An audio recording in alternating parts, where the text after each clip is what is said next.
अहम खबर शेयर करेंगे आपके साथ। पुलिस ने गुजरात में वाक़ परवेज इलाही की रिहाइशगाह का मुहासरा कर लिया है। परवेज इलाही के मुताबिक पुलिस गुजरात वाले घर सीढ़ी लगाकर अंदर दाखिल होने की कोशिश कर रही है। पुलिस ने मोहम्मद खान भट्टी की लाहौर में रिहाइशगाह पर भी छापा मारा है। अहले खाना को हिरासा किया जा रहा है।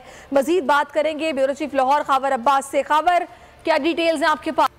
बिल्कुल, साबिक वज़ीर आला पंजाब चौधरी परवेज इलाही का कहना है कि उनका जो घर गुजरात में है, उनकी रहायशगाह, उसके बाहर पुलिस ने घेराव कर लिया है और पुलिस की भारी नफरी इस वक्त घर के बाहर तैनात है, जबकि पुलिस सीढ़ियां लगाकर घर के अंदर घुसने की कोशिश कर रही है। उसके साथ ही साथ चौधरी परवेज इलाही का ये भी कहना है कि जो उनके साबिक प्रिंसिपल सेक्रेटरी हैं मोहम्मद खान भट्टी, जो परवेज इलाही के मुताबिक इस वक्त से गिरफ्तार हो चुके हैं, उनके जो सरकारी रहायशगाह है लाहौर में, उसके बाहर भी पुलिस की भारी नफरी ने मुआसरा कर लिया है, छापा मारा है और उनके अहले खाना को भी हरासा किया जा रहा है। साबिक वज़ीर आला के मुताबिक उनका यह कहना था कि हुकूमत को चाहिए कि होश के नाखून ले और इस तरह की कार्रवाइयों से गुरेज करे। जी ठीक है। खबर अब्बास।